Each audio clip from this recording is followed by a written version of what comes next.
It's Hopalong Cassidy.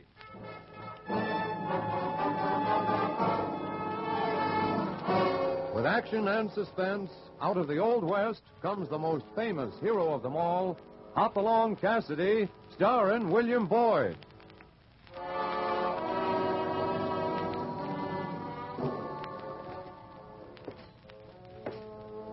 The Ring of the Silver Spurs heralds the most amazing man ever to ride the prairies of the early West, Hopalong Cassidy. This famous hero thrills his 60 million fans with action and dangerous adventure. In the role of Hopalong Cassidy is the popular star of the motion picture series, William Boyd. And now, another exciting story of the early West, The Red Terror.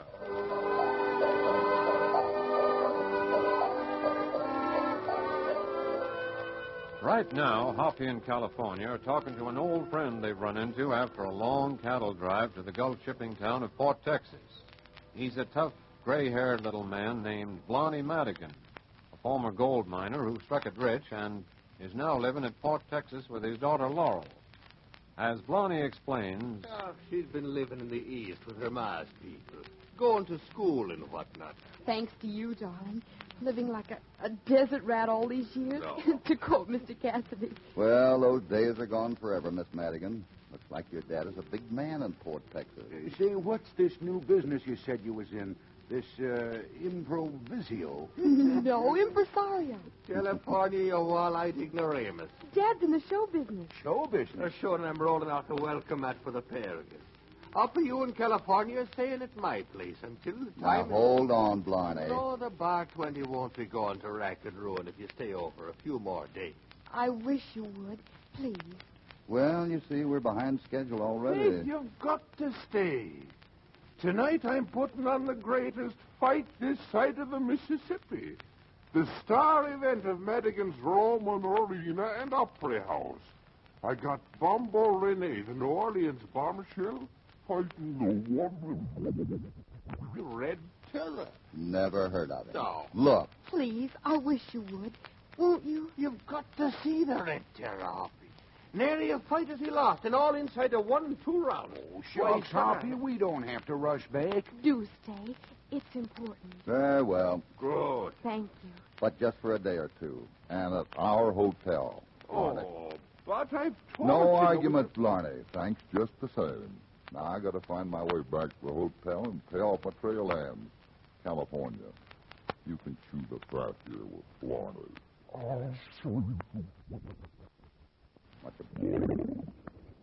Be back soon.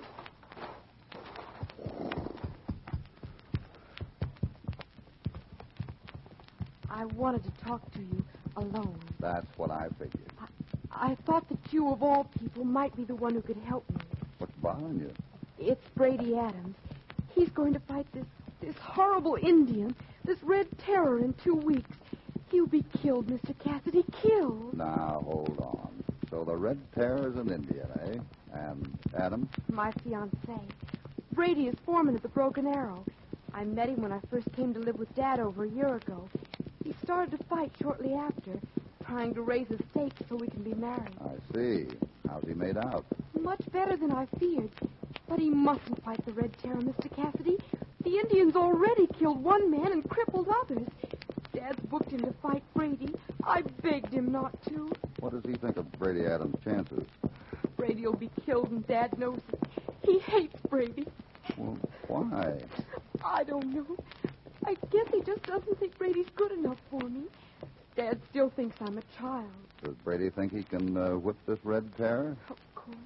Of course, heaven help him. You can do something to stop it, Mr. Cassidy, can't you?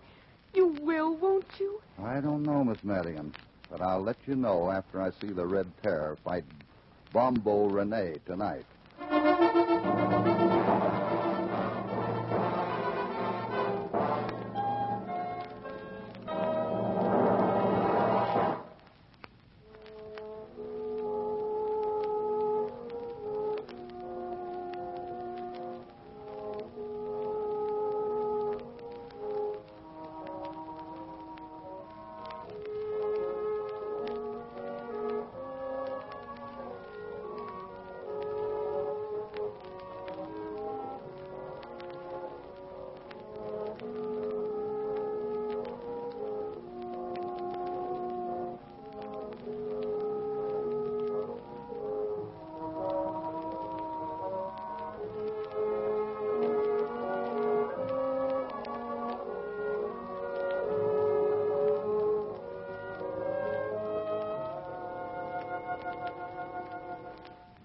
Now back to Hopalong Cassidy and our story, The Red Terror.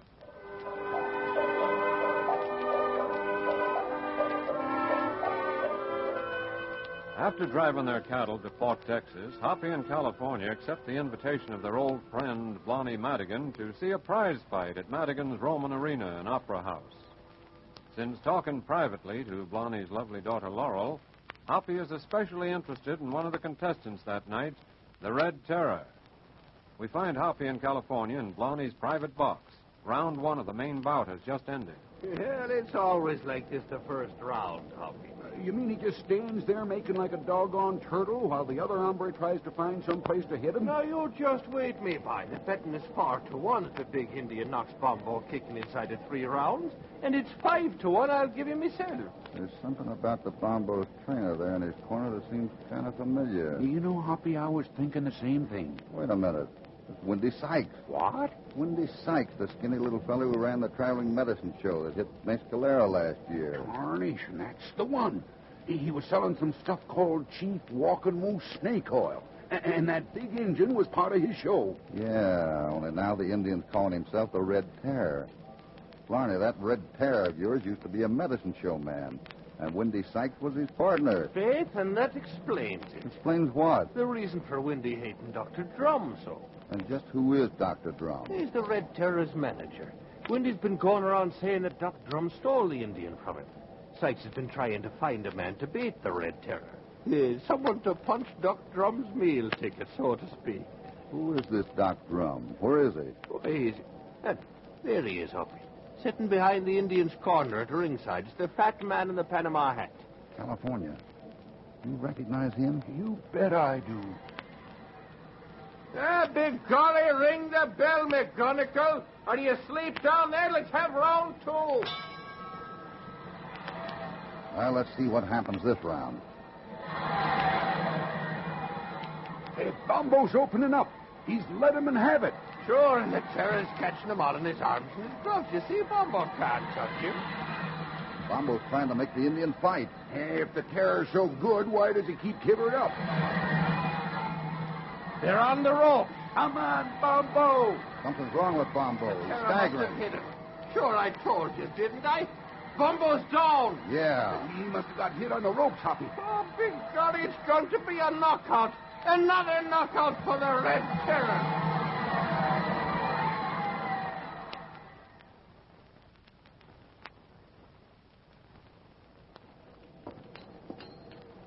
Stick close, California. Don't get lost in this crowd. We already lost Barney, Hoppy. Hey, the exit's this way. We're not going toward the exit. One side, please. Excuse us, partner. Come on, California. We're going to the ring. Yeah, there's Windy leaning against the ropes. Bombo's still in his corner out cold. Looks like they've called a doctor into the ring. Yeah. Hey, Windy, you old pill peddler. What's the matter? Can't you wake up that sleeping beauty? What's the matter? Bombo hurt badly? Badly. He's dead.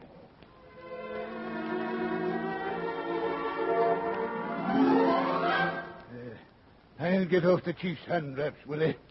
You keep the snoopers out of this dressing room. Hey. I fight good. Follow the instructions perfectly, Chief. Always keep covered up until your opponent seems a little groggy. Here, I'll pull off that other glove for you. Hey, get up. Congratulations, Dr. Drum. Or should I say Dr. Trotter. You. Hey, cowboy. The cowboy who gives us so much trouble in New York. Yes, Willie. I kind of thought that bandit face of yours looked familiar when I saw you seconding this big moose. Then when I saw you, Doctor, I remembered our little get-together the time I was in New York with that Rodeo. You were in the smuggling business then, as I recall. You and Willie. Chief Walking Moose hungry. Yes, in a moment, Chief. Just lie there on the rubbing table. Willie will give you a massage. Oh, you know, Cassidy, I've always felt that at some unexpected point in the strange geometry of Providence, our paths must cross again someday. So you changed your name to Drum and beat it, eh? You amuse me. Then laugh this off. Bombo Rene is dead. What?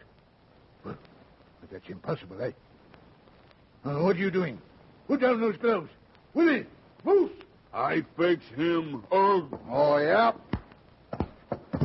Your trained ape was a little slow on the draw, Doctor. So long. stop. Chief.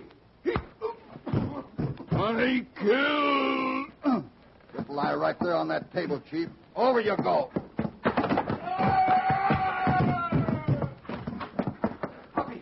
Hoppy, all right? Golly, what happened to them? They started to give me trouble. Come on, hurry. Let's get out of here.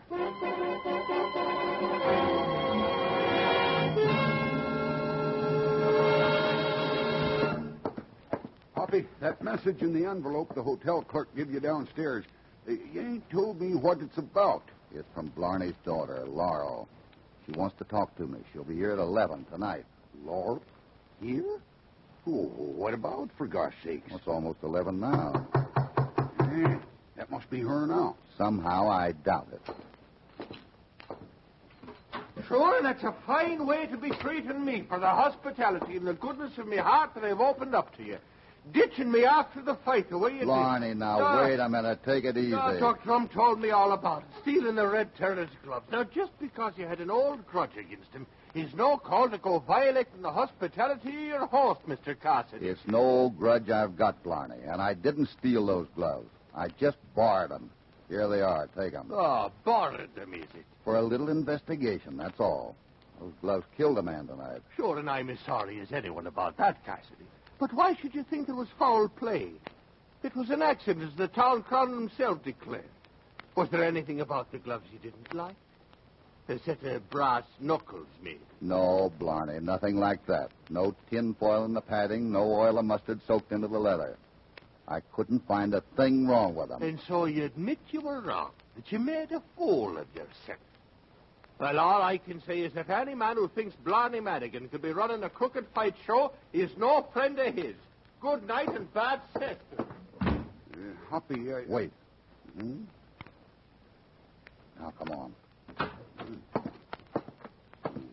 What is it? We've got to head Laurel off if we can. I don't want her to be running into her father on her way over here.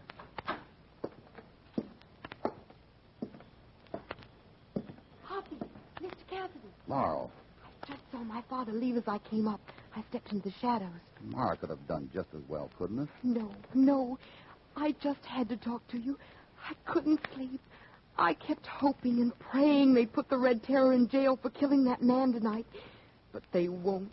The fight's going on. The killing's going on. Easy now, honey. Mr. Cassidy, I know it's like asking for a miracle, but is there anything you could possibly think of to get Brady out of this? You called me Hoppy once. Let's keep it that way. All right, Hoppy. Does Brady know you've spoken to me? Of course not. If he knew I was trying to stop the fight... Oh, he's such a fool. So cocksure, so confident. He and that trainer of his. Trainer? Yes, Wendy Sykes. You mean Wendy's training him? Say, Brady's in good hands. Is he? All Sykes cares about is a chance to hurt Dr. Drum and the Red Terror. So we heard. But hasn't Brady announced that he's quitting the fight game after this last fight? Yes, but I want him to quit this horrible business now. Oh, what good is the money if it costs him his life? He'll be killed. He hasn't a chance. Not a chance. He hasn't, eh? Laurel, what do you suspect? Tell me. Suspect? Well, what should I suspect? I'd better go. I'm sorry I bothered you like this. I know it seems silly. No, wait. Well, I guess that accident tonight kind of made her blow her top. California, I never did see that first blow. The one that made Bombo groggy. Did you? Why, sure. It happened when so much was going on at the time, Hoppy. Yeah, exactly. Nobody saw it. You know, California, I think we'd better pay a call on Laurel's father at his office tomorrow morning. What for? Well, for one thing, I want to talk to him some more about that killing tonight. Could be it wasn't an accident. What? No. In fact, some people might even call it murder.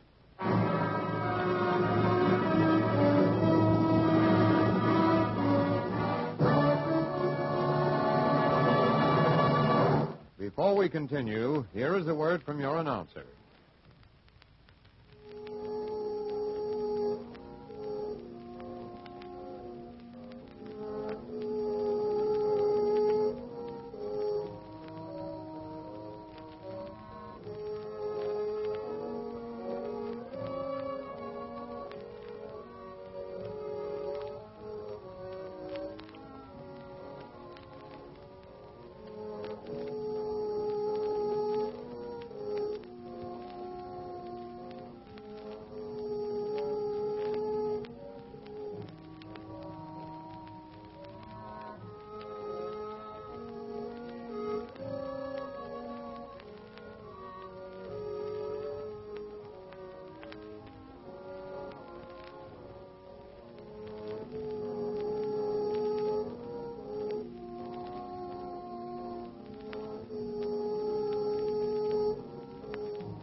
And now back to Hopalong Cassidy and the Red Terror.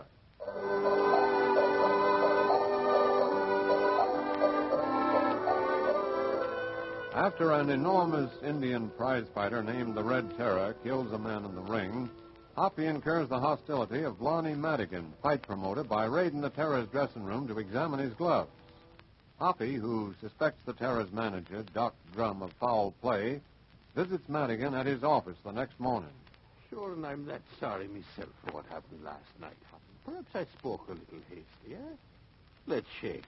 Glad to, Blarney. Oh. And now I've been thinking, Hoppy, that you'd fit in mighty well in the next show I'm figuring on putting on. Me? Yes, you, me boy. The star attraction of a grand rodeo. I see. Afraid not, Blarney. And why not? Well, for one thing, you got too many partners. Now, what do you mean by that? Well, for instance, your partnership with Doc Drum.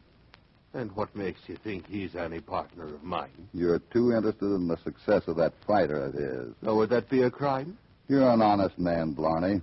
Doc Drum is a crook, and you know it. And so he served time once. What of it? Man can make a mistake. He's made a lot more since then. That's why he headed west. You even loaned him money to get into the fight manager business, didn't you? And why not? For which you got a share in the Red Terror, eh? Broken down medicine show faker. Faker, is it? It's a great fighter Doc Drum's made out of him. He'll be ready for John L. Sullivan himself after he gives Brady Adams the beating he deserves 2 weeks from now. You seem mighty sure you can take care of your future son-in-law. Son-in-law?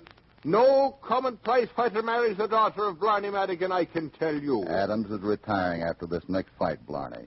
He'll have enough to buy a share in a ranch and build a fine house with all those fancy gadgets women like. Even one of those newfangled telephones like you have there on the wall. Oh. Unless, of course, he gets killed before he can collect the purse. No, Bombo's death was an accident, a chance in a million. Was it? Well, so long, Blarney. Think it over.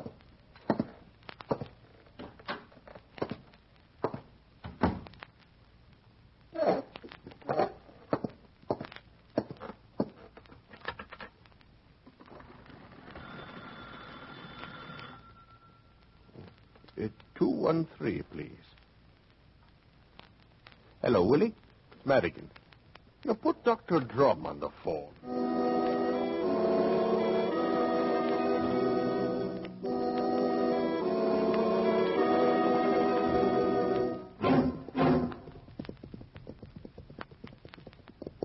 Where do you want to go now, Hoppy? To the livery stable to get our horses. I want to ride over to the local newspaper office and read up some of the back issues about the Red Terror's past fights. After that, we're riding over to where Brady Adams is training. Oh? Well, how long do you figure we'll be hanging around here? Well, those two riders coming toward us. Down, California. Boy, those low down... No use drawing now. They went around that corner too fast. Them bullets come so close they give me a chill. Who was they, anyway? Couldn't tell with those bandanas over their faces. Yeah, but they... Did you notice the gun hand of the first one? Some sidewinder who goes in for finger jewelry. Let's have your boy knife, California. Here. Yeah, what for? One of those bullets buried itself in the stable wall. Might make an interesting souvenir. And as to how long we're staying, I can tell you now. We're staying until after Brady Adams fights the Red Terror.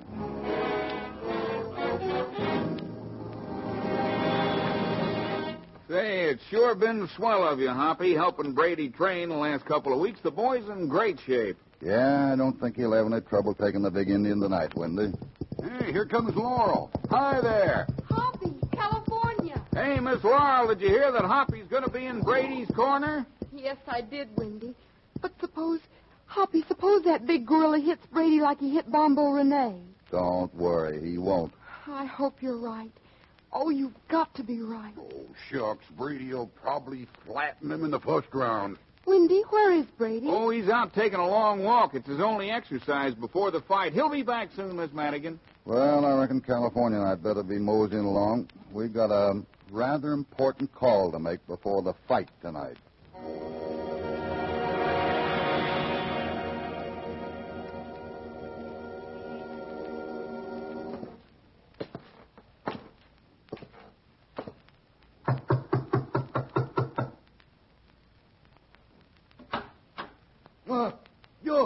What you want? Just lead me to your boss, Willie, and I'll tell him. You want to make trouble, eh? I know you. You're kind of familiar yourself, come to think of it. Yeah, that heavy black shrubbery over your eyes, those rings on your fingers. Of course. You're the bad boy who shoots holes in stable walls. Get that ain't.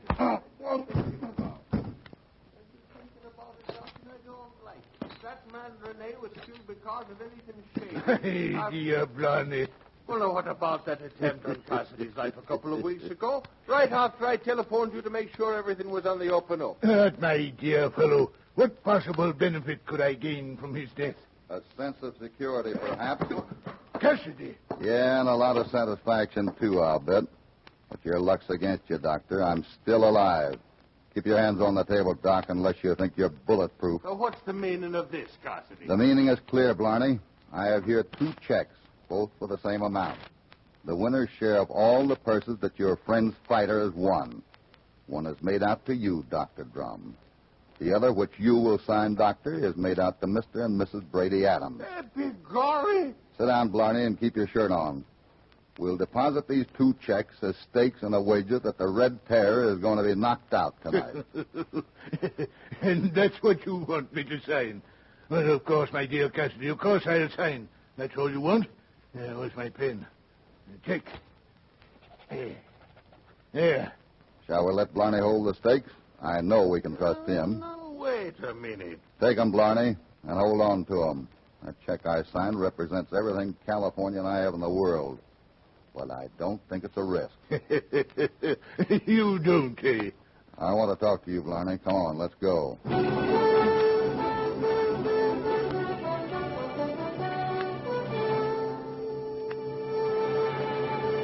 Well, Blarney, I heard enough to know that you aren't in cahoots with Drum.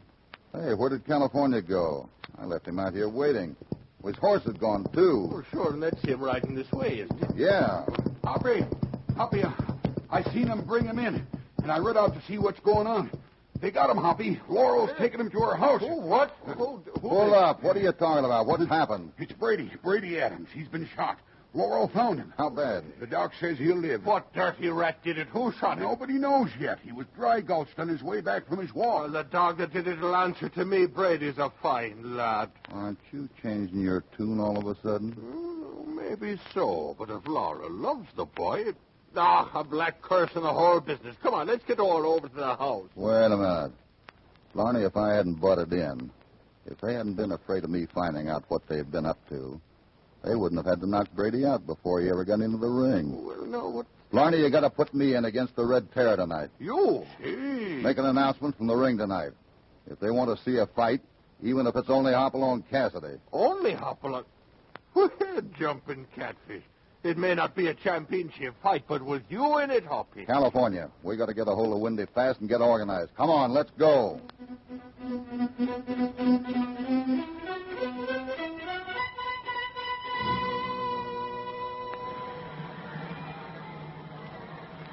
Hit that big tub, Hoppy. Hit him. It's the same story. The Red Terror's just standing there looking at Hoppy between his gloves, not trying to fight.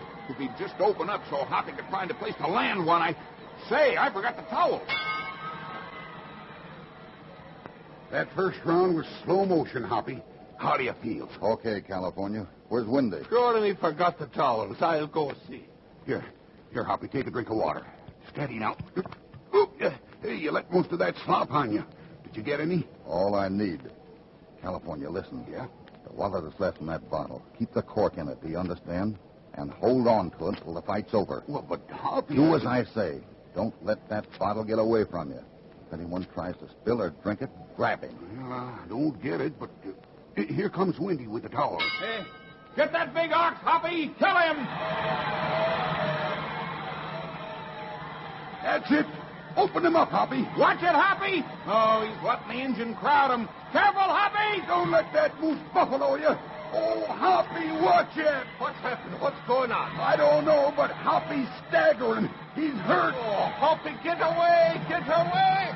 The terror's measuring me. Get away. Hoppy. Hoppy.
Now back to Hopalong Cassidy. He's down. The Red Terror's down. A terrific right from nowhere. Up he tricked the big moose. He can't get up. It's a knockout. California. California, where are you? Oh, let's help get him out of the ring. California. Here, Hoppy, I'll give you a hand. Where's California? Hoppy, I got him. California, where are you? Here, under the ring. He tried to pull a gun on me when I wouldn't let him spill the water from the bottle. Drag him out here, California. Who is it? Come on, you. It's Windy, Hoppy. Windy Sight. Why, you loud... I thought so. Hoppy, what's going on here? Here's Windy's gun, Blarney. I've got a slug that I think will fit it. And I'll bet the slug that laid out Brady Adams will fit Windy's gun, too.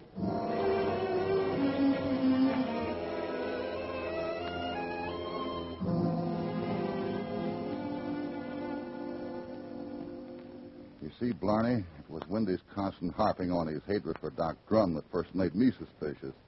Then when I found out at the newspaper office that he'd trained every one of Red Terror's opponents, well... So Windy and Doc Drum were actually partners. Of course. It was easy for Windy to dope his fighter's water with knockout drops. But if there was only knockout drops, what killed Bumbo Rene? Well, you saw it yourself. The big Indian hit him when Bombo was already half asleep.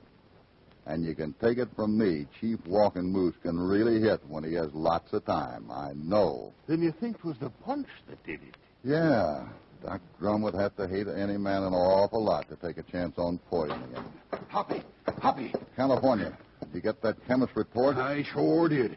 And there wasn't any knockout drops in that water in your bottle? No? No, nothing in it at all, except enough strychnine to kill a horse.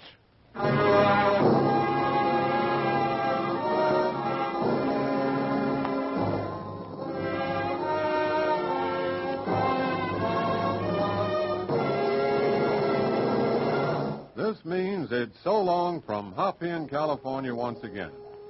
If you'd like more of these two-gun adventures of Hoppy's, don't forget you can see him in the fine Hopalong Cassidy pictures at your local theater. Meanwhile, we're hoping you'll tune in next time Hopalong rides the airwaves to bring you more action out of the Old West. Hopalong Cassidy, starring William Boyd, is transcribed and produced in the West by Walter White, Jr. The Red Terror was written by Irvin Ashkenazi. All stories are based upon the characters created by Clarence E. Mulford. This is a Commodore production.